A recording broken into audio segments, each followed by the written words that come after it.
Okay, like many late model luxury cars, this 2015 Audi A8 uses a proximity key. So you leave the key in your pocket and you simply touch the door handle and the car unlocks. That's interesting. There we go. All right. You see our coming up with an air suspension fault, which we're expecting. I want to go ahead and raise the air suspension a little bit. We actually can look and see, and sure enough, the car does raise up. This has an elaborate Audi Drive Select suspension system. So I have a variety of various modes, and not only am I controlling the ride height, but I'm also controlling the valving of the hydraulic shock.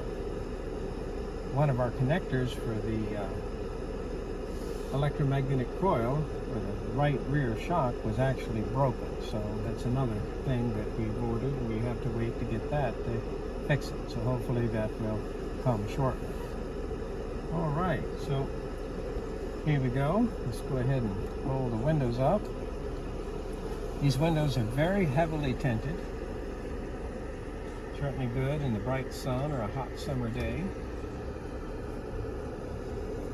We're using the ZF 8-speed automatic transmission. And of course I have the shift paddles here on the steering wheel.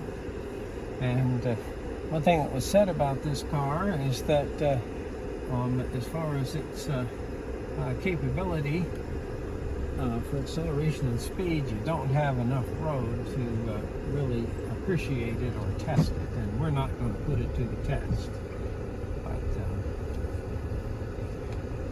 we're here. The car is with us to be worked on, not to be played with, and we're just out here making sure that the ride height is correct, which it's not, and evaluate what we need to do to finish it.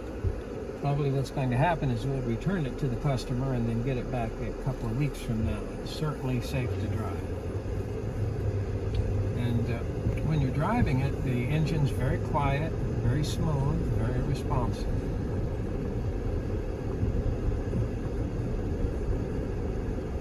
Now obviously Audi is the luxury arm of the Volkswagen Auto Group, or I should say maybe one of the luxury brands of the Volkswagen Auto Group. So this is the more high-end vehicle, so that's what you expect. Kind of the latest technology, high performance, very elaborate systems, and a very comfortable, luxurious car. And this is no exception.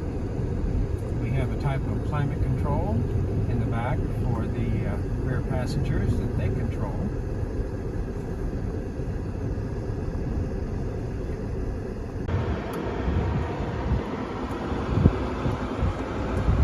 We have a 2015 Audi A8, and this is actually the luxury package, the limo package. We'll see in just a moment the extended wheelbase. Now this is a 4-liter V8 direct fuel injected twin turbocharged, and here this has become real popular. BMW started it with the N63, and here Audi is following suit, and I believe the first model year for this engine was 2012. This is a 2015. And here we have this hot V configuration where the exhaust there is towards the V of the 90-degree V8. And here we see the exhaust manifold coming up there to the turbine housing. Here we see the wastegate. Usually this works backwards. In other words, what happens, I apply a vacuum to it to close the wastegate. That's usually opposite from conventional turbocharged vehicles. They are back in the 70s, 80s, and 90s. And of course we see this duplicated on the other side. 2 small turbochargers. Here we have an aftermarket cold air intake. I don't think that was really necessary, but there, and we come up to the 2 compressors. Here from the compressors we go to the throttle body, and here we have a electric actuator that's controlling the throttle valves. Now we have a bypass that allows us to bypass the output of the compressor back to the input in case of overboost, or if I just want to precisely control manifold pressure. And of course we have a boost pressure sensor here and a boost pressure sensor here. Now as I look at this vehicle, I do not have a mass airflow meter, so obviously this is a speed density system, and so I'm going to be depending upon my manifold pressure sensors, and here I have another manifold pressure sensor, I believe, right here, to control fuel delivery. In other words, I estimate airflow based on engine speed and manifold air density, the temperature and pressure of the air, and then proportion the correct quantity of fuel. Now this assembly right here is an aftercooler. In other words, it's trying to bring the temperature of the compressed air down, and it has its own separate cooling system, and has its own separate pump and radiator there off to the side. Now as we take a look at this, these are the high pressure fuel pumps for our direct injection system. We do have a air injection for cold startup and drive away to try and reduce emissions, and then of course a corresponding air pump there just for emissions purposes. This is coil on plug. Now this particular vehicle has the cylinder deactivation feature and a valve timing feature, and there we see our solenoids that are controlling that, cylinder deactivation and valve lift. So this is quite an elaborate V8 engine. We don't get very many of these here at the car lot. This one was sold. The reason why we have it in our possession is because we replaced an aftermarket air suspension system with the original factory air suspension, which involved removing the aftermarket struts and replacing them with the original equipment struts. And fortunately, the previous owner left the compressor and all the wiring from the original vehicle there with the vehicle, so we were able to rescue it. We have a few little problems here, but they should be sorted here shortly. One is the height sensor there on the front left was physically broken. Of course, it's not necessary with the aftermarket system, but with the original system, we're getting a fault code and, of course, a problem with properly leveling the car. Now let's go ahead and take a look at the rest of the car.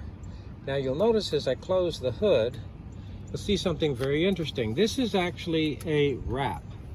This is a wrapped car. In other words, the original color of the car was black, and this is actually a polymer film, a plastic film wrapped around the car.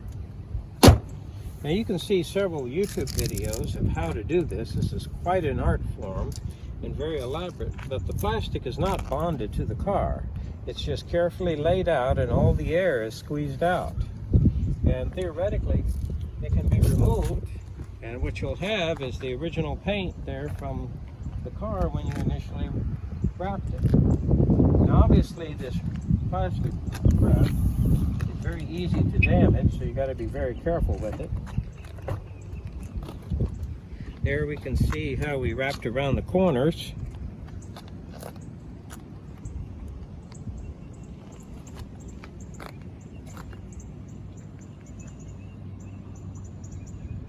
Audi A8, and this is the luxury Audi with the 8-speed automatic transmission. That's a ZF automatic transmission, all-wheel drive, and of course they're bi-turbo 4-liter V8, an Audi V8. As we look at this vehicle, it's a rather unusual color. Its original color was black. That's actually a plastic film, a wrap on the car. And also this vehicle too is missing its engine cover, and the powertrain control module has been removed and modified. So it has a very different program in it that boosts the performance and horsepower of the engine considerably. Of course, when you do that, it's going to have to be careful because it sacrifices the reliability and longevity of the engine if you push it hard. Very smooth, very comfortable to drive. It has a full air suspension in it. It has no mechanical springs. It just simply rides on 4 airbags. Audi has been using their air suspension system for quite a number of years and has refined it quite a bit.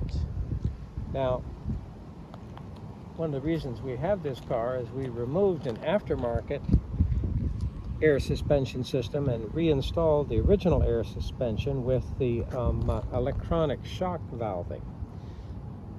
And one of the problems we have is if you walk around the car, you'll notice that it doesn't sit completely level. And the reason why is the left front level sensor is missing. It was actually physically broken.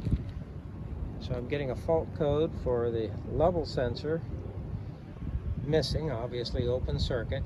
And also that same level sensor is for the headlights. This has a mechanical system that actually adjusts the aim of the headlights with the level of the car.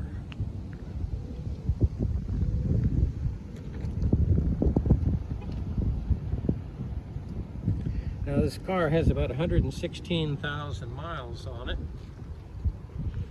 so it's been driven quite a bit in these last 5 years.